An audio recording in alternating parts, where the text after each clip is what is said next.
दानवों के राजा वृषपर्वा हैं, उनकी पुत्री शर्मिष्ठा राजकुमारियों के साथ वन विहार के लिए, तो गुरु पुत्री देवयानी तो उनको भी साथ ले लिया।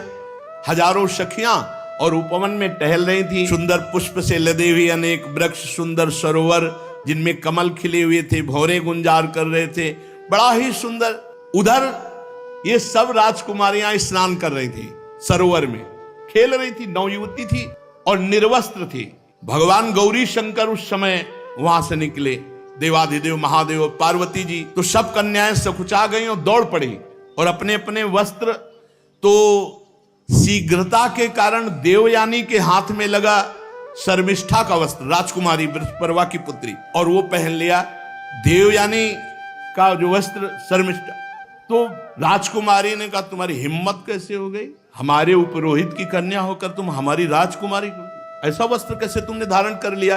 देवयानी ने कहा कि तू ज्यादा बढ़कर मत बोल, तुम हमारे वस्त्रों की अधिकारिणी नहीं। अब वहां राजकुमारी और देवयानी की बातचीत, शुक्राचार्य को जानती है, तू तेरे बाप के वो गुरु हैं और तपोबल से पूरी सृष्टि का संचालन कर सकते हैं, परम पुरुष परमात्मा के समान है, वो निरंतर परमात्मा स्थिति में रहते हैं, बड़े बड़े लोकपाल जिनकी वंदना करते हैं, उन तपस्वी की पुत्री है। देवयानी ने कहा, असुर मेरा शिष्य है, तू शिष्य की पुत्री है, हमारे कपड़ों को छोड़। जब देवयानी ने इस तरह, तो शर्मिष्ठा क्रोध से तिलमिला उठी और बहुत कड़ुआ बोलने लगी। शर्मिष्ठा की एक कड़ी बात सुनकर के देवयानी को बहुत क्रोध आया। शर्मिष्ठा ने अपनी राजकुमारियों का आदेश क्या, उठा इस गुरु पुत्री को फेंक दे कुएं में। फेंक दिया गया, वो तो राजकुमारी थी और सब चली गई। इधर महाराज ययाति जंगल में शिकार आदि के लिए, तो प्यास लगी, तो सेवकों ने कहा कि कोई है कुएं पे, तो उनका मैं देखता हूं। तो निर्वस्त्र देवयानी थी, क्योंकि निर्वस्त्र करके फेंकवा दिया था कुएं में, तुरंत ऊपर से वस्त्र डाला और फिर निकालने की, और अपना हाथ दे करके निकाला। देवयानी बहुत ही सकुचित मुद्रा में, ययाति ने कहा, देवी केवल मैं आपके निकालने के भाव से आपको निकाला है। उनका वीर शिरोमणे, आज तक मेरा हाथ किसी ने नहीं पकड़ा, आप सुनकर कांप जाएंगे कि मैं कौन हूं। मैं भगवान शुक्राचार्य की पुत्री देवयानी हूं। ऐसा ही हुआ, ययाति के होश उड़ गए, साफ हो जाएगा। इतने बड़े ब्रह्म ऋषि की पुत्री का स्पर्श उनका मैंने केवल निकालने के उद्देश्य से, उनका डरो मत, ये मुझे पता है कि मुझे कोई ब्रह्म ऋषि स्वीकार नहीं करेगा, क्षत्रिय राजकुमार ही स्वीकार करेगा, मुझे साफ है, इसलिए हम तुम्हें पति रूप में वरण करती हैं। वीरश्रेष्ठ, मैंने बृहस्पति के पुत्र कच्छ को शाप दे दिया था, उसी के शाप के कारण हमारा आपका संबंध होगा। ययाति को शास्त्र प्रतिकूल ये संबंध स्वीकार तो नहीं हुआ, पर उन्होंने जब देखा कि स्वयं देवयानी कह रही हो ऐसा साफ है, और देव सुंदरी देवयानी को देख करके तो मन वैसे भी स्वीकार कर लिया था। ययाति ने कहा, यदि भगवान शुक्राचार्य राजी हो तो स्वीकार है। वीर ययाति देवयानी को वहीं छोड़कर चले गए कि जब भगवान शुक्राचार्य जी लेके आएंगे तो हम स्वीकार करेंगे। अब देवयानी रोती हुई शुक्राचार्य जी के पास पहुंची, और शर्मिष्ठा ने जो राजकुमारियों से उठवा के कुएं में डाल दिया था, वो सारी बात सुनाई। शर्मिष्ठा की बात सुनकर भगवान शुक्राचार्य जी ने कहा, अरे मुझे कोई साधारण पुरोहित समझ लिया, इस लड़की ने मुझे साधारण पुरोहित समझ लिया। अरे मैं अपनी इच्छा करूं तो नया देश रच सकता हूं। देवयानी को लिया और कहा, ऐसे राजा के यहां से निकल चलो। जब वृषपर्वा को मालूम हुआ कि अगर शुक्राचार्य जी नाराज हो गए तो हमारा अस्तित्व ही नहीं रहा, तो चरणों में आके गिर गए। शुक्राचार्य जी ने वृषपर्वा से कहा कि मैं अपनी पुत्री का अपमान नहीं सह सकता, जिसमें पुत्री राजी हो वही काम करो तो मैं रुक सकता हूं। वृषपर्वा ने कहा, जैसी आज्ञा महाराज। देवयानी से पूछा, तुम क्या चाहती हो? तो उन्होंने कहा, मैं जिसे पति रूप में वर्ण करूं उसकी दासी बनकर तुम्हारी पुत्री आजीवन के लिए समर्पित हो जाए। शर्मिष्ठा को दासी बना करके रखने के लिए वृषपर्वा ने कहा, पुत्री अगर तुम नहीं मानती तो पूरा राज्य संकट में हो जाएगा। शर्मिष्ठा ने अपने परिवार वालों को संकट से मुक्त करने के लिए देवयानी की बात स्वीकार कर ली, और दासी का वेश धारण करके ययाति महाराज को जब देवयानी दी गई, तो शुक्राचार्य जी ने बड़े उत्साह से देवयानी का विवाह राजा ययाति के साथ कर दिया, और शर्मिष्ठा दासी के रूप में दी गई। जब ययाति महाराज पाणी ग्रहण किए तो देवयानी ने कहा एक बात ध्यान रखना, ये दासी कभी तुम्हारे नजदीक नहीं दिख, क्योंकि वो राजकुमारी है, वो भी सुंदर है, बृहस्पति की पुत्री।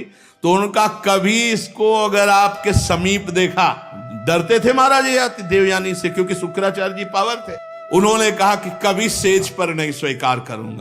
अब एक दिन देवयानी जब पुत्रवती हो गई थी, तो शर्मिष्ठा ने महाराज ययाति जब उधर गए हुए थे, तो एकांत देश में राजा को पकड़ा और कहा महाराज आप मेरे पति हैं। वह नहीं तुम दासी हो। तो किसकी दासी हूं? देवयानी की ना। तो दासी, जिसकी दासी उसका पति भी उसका पति होता है। उसने राजा की पुत्री थी, बड़ी प्रवीणता से महाराज ययाति को अपने वश में कर लिया। शर्मिष्ठा राजकुमारी थी, महाराज ययाति को अपने अधीन कर लिया। पता नहीं चला देवयानी जी को। देवयानी जी के 2 पुत्र हुए, महाराज यदु परम पवित्र, इन्हीं के वंश से यदुवंशी भगवान श्री कृष्णचंद्र जी इन्हीं के वंश में प्रकट हुए, यदु और तुर्वश। और बृहस्पति की पुत्री शर्मिष्ठा के 3 पुत्र हुए, द्रुहि, अनुपुरु। एक दिन देवयानी वन विहार में घूम रही थी, तो देखा वन में 3 राजकुमार राज चिन्हों से युक्त। तो उनका चक्रवर्ती सम्राट महाराज ययाति के तो 2 पुत्र हैं, और ये राजकुमार जैसे चिन्ह धारण किए हुए पुत्र के नजदीक गए। बोले तुम्हारे पिताश्री कौन है? बोले महाराज चक्रवर्ती सम्राट ययाति। ययाति किसके पुत्र हो तुम? तो कहा मां शर्मिष्ठा के। देवयानी जी तुरंत ययाति के हाजिर हो। ययाति से कहा तुमसे कहा था इसको स्वीकार, हमारे 2 उनके 3। नाराज हो गई देवयानी जी। अब देवयानी जी इतना क्रोधित हो गई कि गुस्सा में भरकर छोड़ दिया और शुक्राचार्य जी के पास पहुंच गई। ययाति जी पीछे पीछे पैर पकड़ना, हाथ जोड़ना, मान जाओ शुक्राचार्य जी के पास मत जाओ। लेकिन उनको अपने जानते थे ससुर जी कुछ न कुछ रच देंगे। अब अनुनय विनय, चरण दबाना, गलती मानना, हाहा खाना, कुछ नहीं सुना। देवयानी ने शुक्राचार्य जी के पास पहुंच गई। शुक्राचार्य जी ने कहा क्या हुआ बेटी? बोले इस स्त्री लंपट ने हमारी आज्ञा नहीं पालन की, इसने दासी के गर्भ से 3 पुत्र उत्पन्न किए, हमारे गर्भ से 2 पुत्र, इसलिए इनको दंड दे दो। बोले तुम ही बता दो। तो भाई इनके शरीर में बुढ़ापा आ जाए और स्त्री सहवास योग्य न रहे। अब तुरंत महाराज ययाति, जो ही शुक्राचार्य जी तो ऐसे जल फेंकने की जरूरत थी, अब वो बूढ़े हो गए, किसी काम के नहीं। ययाति ने कहा आप खुश हो, तुमने अपने पैरों में भी तो कुल्हाड़ी मार ली। अब देवयानी को फिर चेत आया, तो ययाति देवयानी से जो विनय की वो सुनने लायक है। उन्होंने कहा कि मैं विषय भोग करते करते आज तक तृप्त नहीं हुआ, और बिना इसकी अनुभूति के, तृप्ति के कोई वैराग्य नहीं धारण करता, इसलिए हम पर कृपा करो। महाराज ययाति देवयानी से। अब देवयानी प्रसन्न हो गई, देखा कि अब तो शुक्राचार्य जी से कहा औषधि दो, कुछ उपाय करो कि बुढ़ापा जाए, जवान हो। फिर तो उनका जो पुत्र अपनी जवानी दे दे, उसकी जवानी लेकर के फिर ये गृहस्थ धर्म का प्रयोग करे। अब वो हल तो मिल गया। तो सबसे बड़े पुत्र देवयानी के से संसर्ग जो प्रकट हुए थे महाराज यदु। यदु से कहा कि आप अपनी जवानी हमें दे दीजिए। तो उनका किस काम के लिए, कार्य क्या है? तो उनका मैं अभी भी इस विषय भोगों से तृप्त नहीं हुआ। नहीं, कदापि ऐसा नहीं हो सकता। और मनुष्य जब तक विषय सुख का त्याग नहीं करता, वैराग्य नहीं होता, तब तक उसे तत्व ज्ञान नहीं होता। इसलिए मैं ये स्वीकार नहीं करता। महाराज यदु ने मना कर दिया। तुर्वश, दैहु, अनु जो शर्मिष्ठा के भी पुत्र थे, उनसे भी कहा। उन सब ने कहा नहीं, जैसा हमारे बड़े भाई कहते हैं वैसे हम स्वीकार, हम नहीं जवानी देंगे। पुरु से कहा।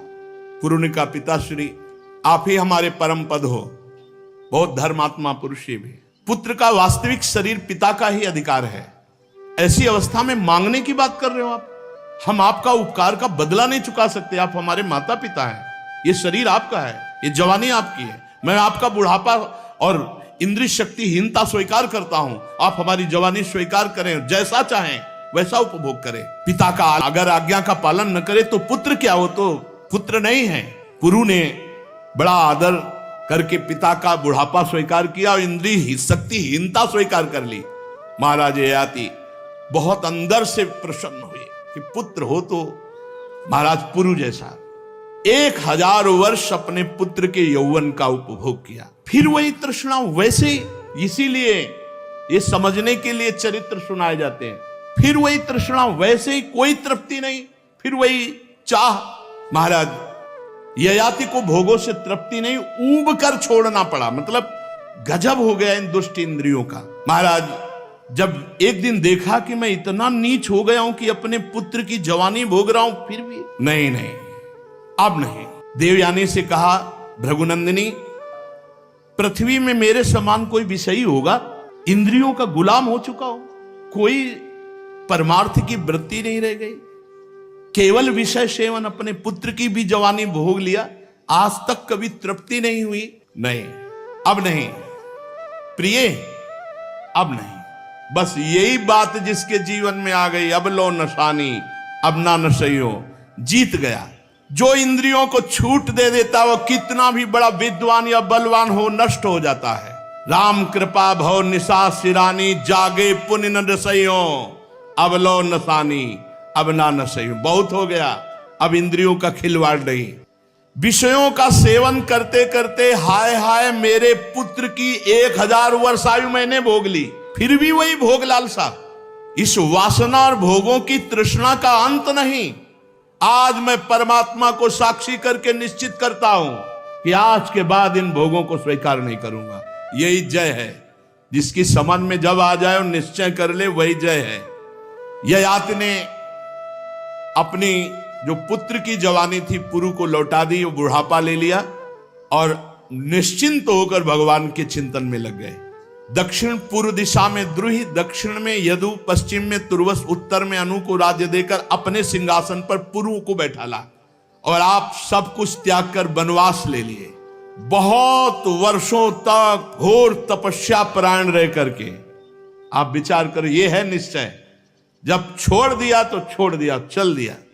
बहुत कठोर तप करके वन में जाकर समस्त आसक्तियों का त्याग करके आत्म साक्षात्कार करके त्रिगुण में लिंग शरीर को भस्म करके परमात्मा वासुदेव की भागवतिक गति को प्राप्त हुए महाराज ययाति, जो बड़े बड़े संत जन प्राप्त करते हैं। स्त्री पुरुष परस्पर मोह के कारण, ये जो आसक्ति के कारण बंधे रहते हैं, इसी से आत्मबोध नहीं हो पाता।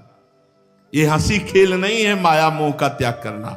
स्वजन संबंधियों का जो एक जगह इकट्ठा होना, उनका आकर्षण होना, ये बहुत बड़ा माया का फंदा। इससे अलग होना बहुत कठिन है। कोई श्री कृष्ण कृपा पात्र ही ऐसा अनुभव करता है कि भोगों में सुख नहीं है, संसार के संबंध मिथ्या हैं, और अपने चित्त को निरंतर परमात्मा में लगाकर भगवान वासुदेव को प्राप्त होता है। परीक्षित, जिस महाराज पुरु की बात कर रहे हैं, उन्हीं के वंश में तुम्हारा जन्म हुआ, पुरुवंशी परीक्षित है।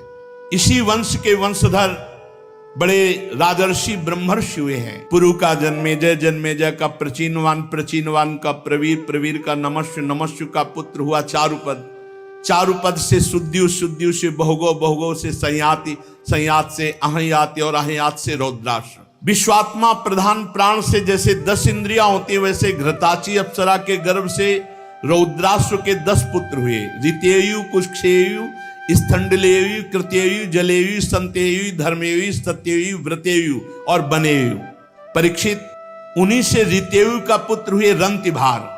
रंतिभार के 3 पुत्र हुए, सुमति, ध्रुव, अप्रतिरथ, और अप्रतिरथ का पुत्र हुआ कर्ण। कर्ण ऋषि का मेधातिथि, मेधातिथि के प्रष्कर्णवादी ब्राह्मण हुए, और सुमति का पुत्र रैभ्य, और रैभ्य के दुष्यंत हुए। एक बार महाराज दुष्यंत वन में सैनिकों के साथ शिकार खेलने के लिए गए हुए थे, तो पास में कर्ण ऋषि का आश्रम था। तो ऋषियों के आश्रम में प्रवेश होने की मर्यादा थी। कोई भी सैनिक नहीं, कोई भी अस्त्र शस्त्र नहीं, और कोई ताज नहीं, और कोई पादुका नहीं। साधारण वेश में महाराज दुष्यंत 2 अंगरक्षकों के साथ, और उस समय कर्ण ऋषि आश्रम में थे नहीं। उस समय एक सुंदरी देवी, जो लक्ष्मी के समान अंग कांति वाली, जिससे पूरा आश्रम जगमगा रहा था, उसे देख करके दुष्यंत जी मोहित और घबरा गए। शकुंतला, मेनका की पुत्री। मेनका भगवान विश्वामित्र जी के संसर्ग से ये शकुंतला का प्रादुर्भाव हुआ था, जिसका कर्ण ऋषि ने पालन पोषण। और कर्ण ऋषि कहीं गए हुए थे, तो आश्रम में देवी शकुंतला को देखा, जो देवी स्वरूप है। मोहित हो गए, भयभीत हो गए। भयभीत इसलिए हो गए कि ऋषि का अपराध बन जाएगा। वो मोहित हो गए, भगवान का विधान, बहुत नम्रता पूर्वक अंदर गए और हाथ जोड़कर बातचीत की, मैं कर्ण ऋषि से मिलने आया हूं, वो महाराज तो नहीं। शकुंतला को देखने से दुष्यंत जी के हृदय में भाव बदल गया। उनका देवी, मैं साफ आपसे कह रहा हूं, आज तक मेरा मन कभी किसी को देखकर विकार युक्त नहीं हुआ। क्षमा चाहता हूं, आपको देखकर ऐसा विकार युक्त हो रहा मानो आप हमारी पत्नी बनेंगी। तो मुस्कुराते हुए शकुंतला जी ने कहा, कमल दल के समान सुंदर नेत्र वाले, आप हमारा परिचय भी तो जानते हो। मेरे हृदय का आकर्षण आपके प्रति हो रहा है, इसका मतलब कोई दैवी विधान है, क्योंकि दोनों पवित्र हैं। मैं स्पष्ट आपसे कहना चाहता हूं कि पूर्ववंशियों का चित्त कभी अधर्म में नहीं झुक सकता, और मेरा मन तुम्हारी तरफ आकर्षित हुआ। तो शकुंतला ने कहा, मैं विश्वामित्र की पुत्री हूं, मेनका अप्सरा मेरी मां है जो मुझे छोड़कर चली गई, और मेरा पालन पोषण और मेरे साक्षी पवित्रता के महर्षि कर्ण हैं। वीर शिरोमणे, आपने पवित्र भाव से अपनी भावना व्यक्त की, इसलिए कमल नयन आप यहां बैठिए और मेरा आदर सत्कार स्वीकार कीजिए। दुष्यंत ने कहा, सुंदरी तुम कुशिक वंश में उत्पन्न हो, तो मेरा मन ठीक जगह गया, क्योंकि अधर्म की वृत्ति मेरे में कभी नहीं है। तो आप राजकन्या हो, तो आप अपने योग्य पति का वर्ण कर सकती हो। मैं चक्रवर्ती सम्राट महाराज दुष्यंत हूं। शकुंतला की वृत्ति घबराहट में तो हुई कि बिना कर्ण ऋषि के स्वीकृति कर ले और ऋषि आके शाप दे दे। शकुंतला स्वीकृति घबराहट से युक्त होकर के दी। दुष्यंत जी ने गांधर्व विधि से एकांत में पति पत्नी का भाव स्वीकार किया और राजधानी में चले आए और कहा, समय से हम तुम्हें बुलवा लेंगे। महर्षि कर्ण जब वन में आए तो शकुंतला भयभीत थी, क्योंकि दुष्यंत से सहवास हो गया था।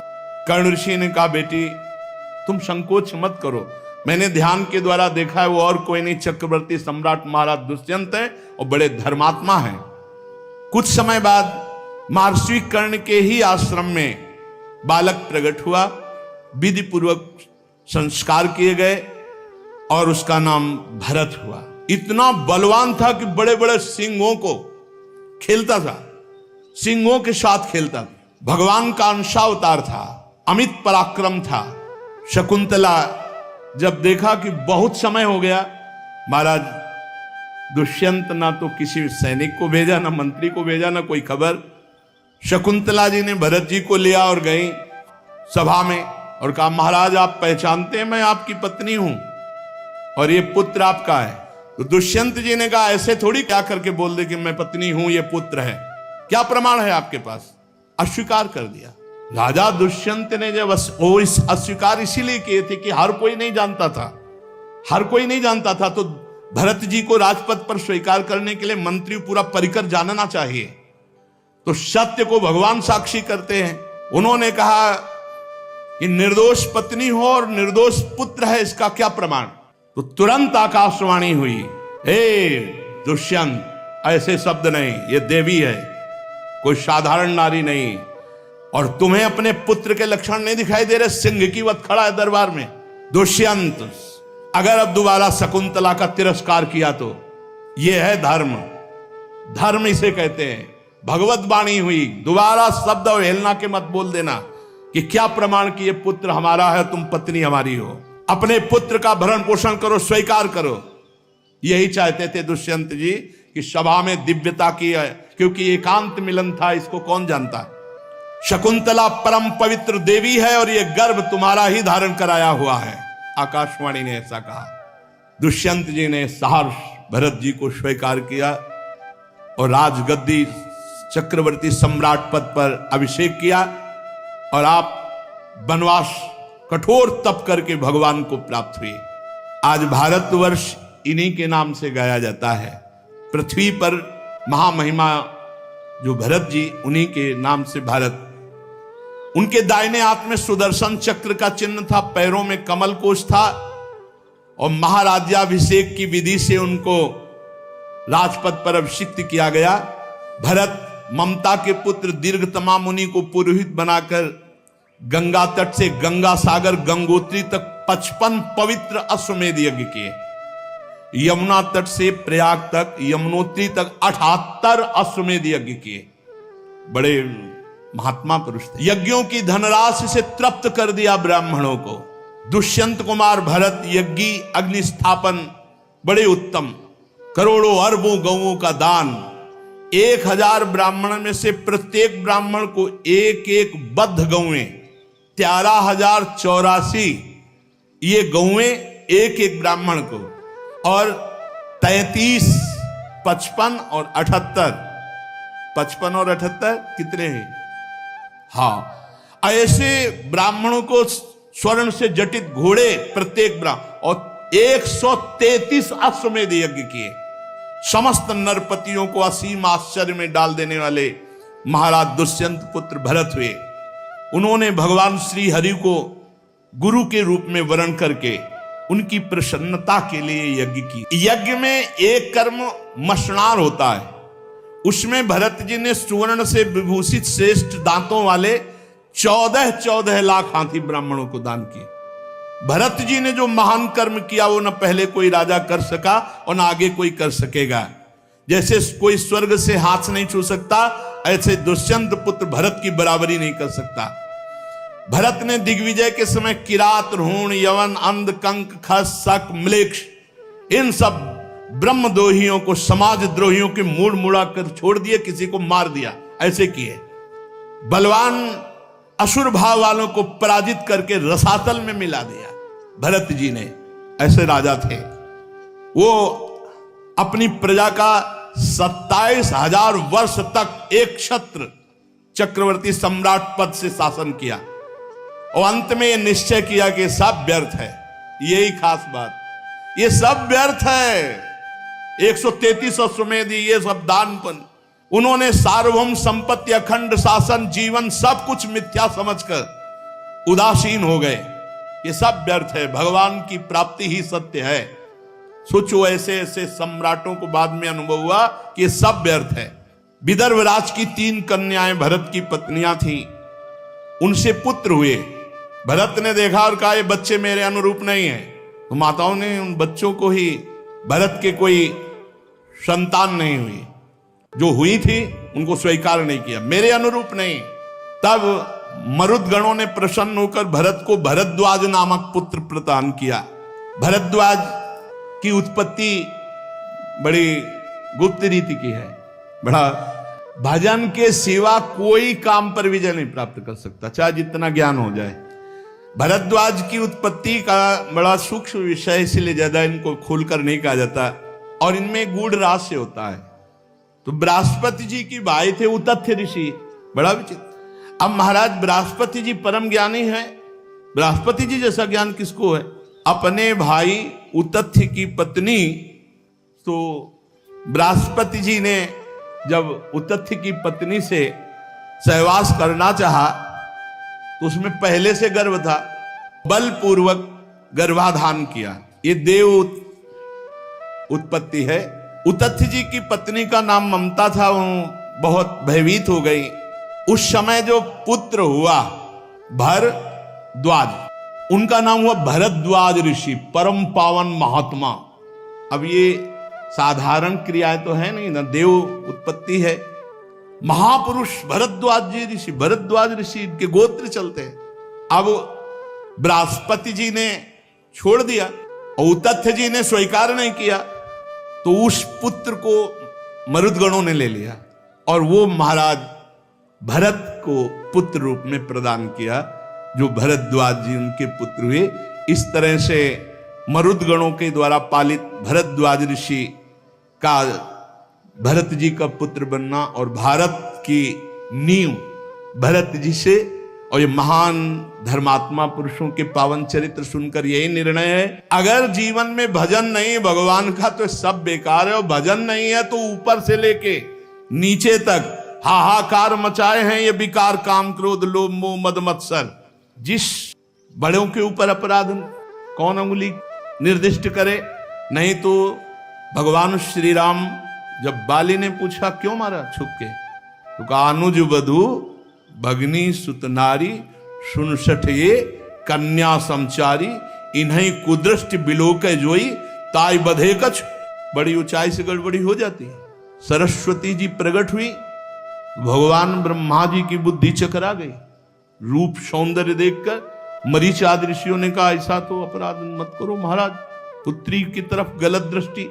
भगवान का भजन छूटा तो ब्रह्मा की भी खोपड़ी में काम अपना प्रभाव दिखा दिया। हम तो ब्रह्मा के रचे हुए हैं। अगर भगवान का भजन छूटा तो हनुमान जी महाराज कह रहे कह हनुमंत विपति प्रभु सोई, जब तो सुमिरन भजन न होई। इसलिए एकमात्र भगवान का नाम जहां से सत्संग प्रारंभ हुआ। अगर नाम पकड़े हो तो माया पर विजय प्राप्त हो जाती, नहीं तो ऊपर से नीचे तक आ ब्रह्म स्तंभ पर्यंतम सर्वम मायामयम जगत, कौन रक्षा करने वाला है भगवान के सिवा। ऐसी प्रचंड दैवी भगवान की माया है, सबको मोहित कर लेती है। इसलिए हरीश शरणम, भगवान की शरण में होकर खूब नाम जप करो। ब्रह्मा भी प्रणाम करते हैं भगवान के भक्त को, क्योंकि वो भगवान का निर्विकार भक्त परम पद का अधिकारी, जिसे ब्रह्मा भी नमस्कार करते हैं। ब्रह्मलोक तक माया का प्रभाव है। आप ब्रह्म भूलान लोकन पुनरावर्तिनो अर्जुन, एकमात्र केवल भगवान की शरण। तो भगवान की शरण में होकर खूब नाम जप करो। इन सब चरित्रों को सुनने से लगता है इतना वैभव, और बाद में कुछ नहीं, सब छोड़कर वनवास करके भगवान की प्राप्ति, तो पीछे समय काहे को बर्बाद करें। भगवान में लगो, खूब नाम जप करो, धर्म पूर्वक आचरण करो, जीवन आनंदमय हो जाएगा। और कलिकाल में बहुत जल्दी भगवत प्राप्ति होती है। अन्य युगों से महान कृपालु कलिकाल है। जो 10-10 हजार वर्ष पैर के अंगूठे केवल खड़े होकर भजन करने का फल था, वो 24 घंटे नाम कीर्तन करने से प्राप्त हो जाएगा। कलयुग समयुग आन नहीं, जो नर कर विश्वास, गाय राम गुण गण विमल, भोविन तरह प्रयास। श्री राधा वल्लभ लाल की।